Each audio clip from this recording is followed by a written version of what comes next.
Labor 4. Captured the Erymanthian Boar. In the mountains of Erymanthos, a monstrous boar wreaked havoc. It trampled fields, destroyed villages, and gored any hunters brave enough to pursue it. This wasn't any ordinary wild boar. Its size was colossal, its tusks razor-sharp, and its rage unmatched. King Eurystheus, hoping to see Hercules humiliated or killed, ordered him to capture the beast alive. Undaunted, Hercules set out for Mount Erymanthos, prepared to face whatever lay ahead. On his journey, Hercules stopped to visit an old friend, the wise Centaur Pholus. Pholus lived in a cave near the mountain and welcomed Hercules warmly. He offered Hercules roasted meat, though he himself only ate raw food, as was the custom of centaurs. As they dined, Hercules noticed a large jug of wine, sealed for many years. Pholus explained that the wine belonged to all the centaurs and had been left untouched for fear of causing conflict. But Hercules, thirsty from his long journey, insisted on opening it. As the aroma of wine spread, nearby centaurs caught the scent and were enraged. They stormed towards the cave, armed with rocks and tree branches. A fierce battle ensued. Hercules fought them off, using his strength and poison arrows dipped in Hydra's blood. Many centaurs fled while others fell in the fight. During the chaos, Pholus accidentally dropped one of Hercules' poisoned arrows on his foot and tragically died from the venom. Saddened by his friend's death, Hercules buried Pholus before continuing his mission.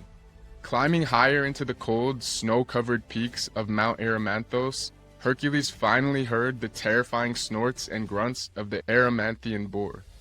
Following the sound, he soon spotted the massive creature rooting through the frozen earth, its breath steaming in the icy air. The boar, sensing Hercules' approach, charged with incredible speed and tusks aimed directly at him. Rather than confront the beast head-on, Hercules used his wits. He lured the boar toward a narrow gorge where deep snow had accumulated. As the boar pursued him, it got stuck in the thick snow, unable to move. Hercules quickly leapt onto his back and wrestled it into submission, and tied it securely with heavy chains.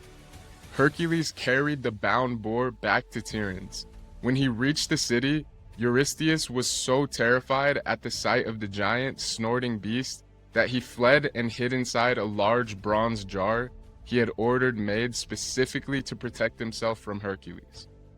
This act of cowardice became a famous tale, further adding to Hercules' growing legend.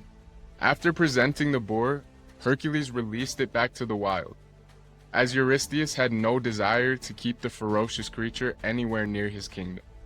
Thus, Hercules completed his fourth labor and prepared for the next, knowing the trials would only grow more difficult. Labor 5. Clean the Aegean stables. For his fifth labor, Eurystheus gave Hercules a task that seemed beneath a hero's dignity. But in truth, it was designed to be both humiliating and impossible. He ordered Hercules to clean the stables of King Aegeus of Elis. These were no ordinary stables. Aegeus was one of the wealthiest kings in Greece and owned a vast herd of cattle, sheep, goats, and horses. His animals numbered in the thousands, and their stables hadn't been cleaned in years. The sheer volume of the filth was overwhelming, and it was believed that even a lifetime wouldn't be enough to clean them. But as always, Hercules was determined to succeed. Hercules approached King Aegeus with a clever proposal. Without mentioning that he was performing the task as a part of his labors, he offered to clean the stables in a single day in exchange for 1/10 of Aegeus's livestock. Amused by the absurdity of the offer and certain Hercules would fail, Aegeus agreed, thinking he had nothing to lose. Rather than using traditional methods, Hercules devised a brilliant strategy. Nearby flowed two mighty rivers, the Alpheus and the Peneus.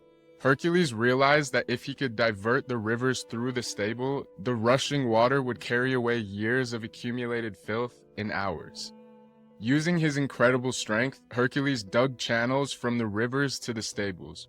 Once the channels were complete, he broke down part of the stable walls, allowing the rivers to flood through.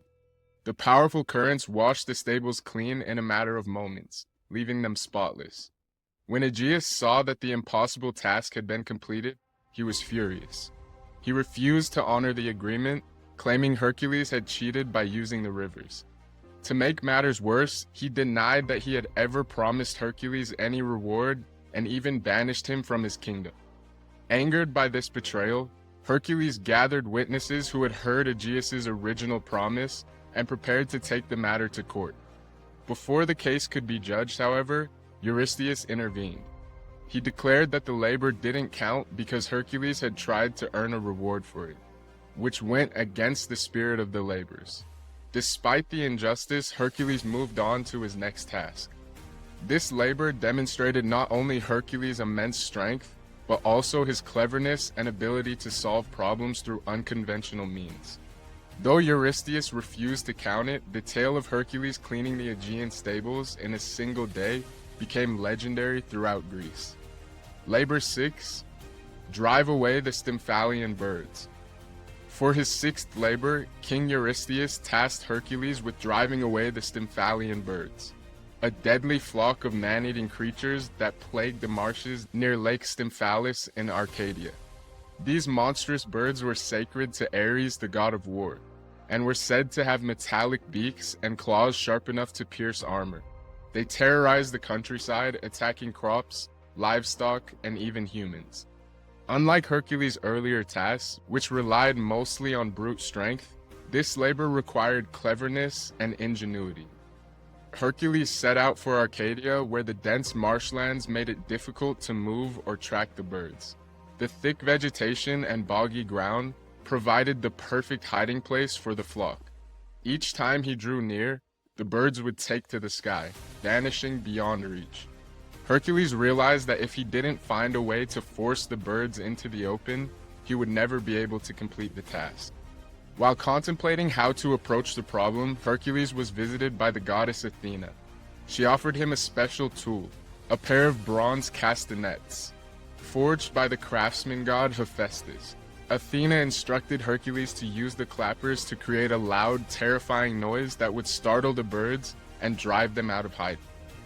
Following Athena's advice, Hercules climbed a hill overlooking the marsh. He banged the bronze castanets together, producing a deafening sound that echoed across the swamp. The noise frightened the Stymphalian birds, and they took flight in a great screeching mass. As they soared into the sky, Hercules drew his bow and began shooting them down with his arrows, which were tipped with the poisonous blood of the Hydra. Many birds fell from the sky, while the surviving ones fled far away, never to return. By ridding the region of these deadly creatures, Hercules saved the people of Arcadia and completed his sixth labor. Hercules returned to Eurystheus, who once again was dismayed that the hero had succeeded. Nevertheless, he had no choice but to acknowledge the completion of the sixth labor. This labor highlighted Hercules' resourcefulness and ability to adapt to different challenges. While earlier tasks had tested his physical strength, this one showed that he could think creatively and use divine assistance when necessary.